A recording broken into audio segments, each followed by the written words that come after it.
के साथ ही एक सबसे बड़ी जो चर्चा होती है वह होती है बलि प्रथा की। तो यह बलि प्रथा क्या है, क्या यह आवश्यक है, थोड़ा सा इस पे भी चर्चा कर लें। बलि प्रथा आवश्यक नहीं है।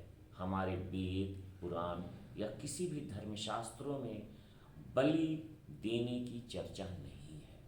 यह नहीं है कि आप पशु बलि दें, मानव बलि दें, लेकिन फिर यह आया कहाँ से? तो शैव परंपरा और शाक्त परंपरा में बलि प्रथा है, और यह एक परंपरा है।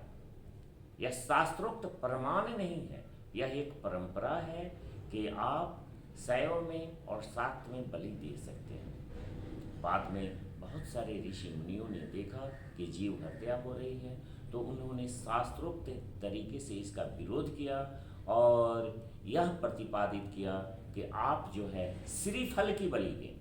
श्रीफल जो है वह मानव रूप में है, स्मृति, भक्ति और समर्पण का प्रतीक है। वह समर्पण का प्रतीक है, इसलिए आप श्रीफल अर्थात नारियल की बलि दें। और नारियल की बलि जो है आप दसवीं तिथि को दें। दसवीं तिथि को देने से आपका विजय होता है। बाकी बहुत सारे लोग सप्तमी को कहते हैं, षष्ठी को कहते हैं, अष्टमी को कहते हैं, तो यह उनका ज्ञान है। मैं किसी के ज्ञान का खंडन नहीं करूँगा, मैं अपना विचार व्यक्त कर रहा हूँ जो मुझे जानकारी है। और देवता क्या कहते हैं? देवता यह नहीं कहते हैं कि तुम मुझे बलि चढ़ाओ।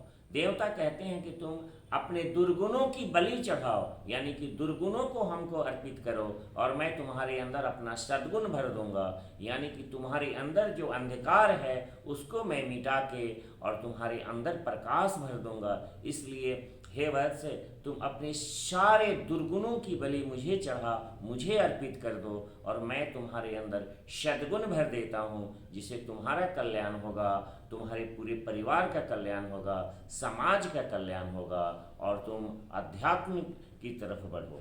ना कि किसी जीव को ले आओ, काटो और उसकी बलि चढ़ाओ और खाओ। यह शास्त्र नहीं कहता है और ना ही यह अध्यात्म कहता है।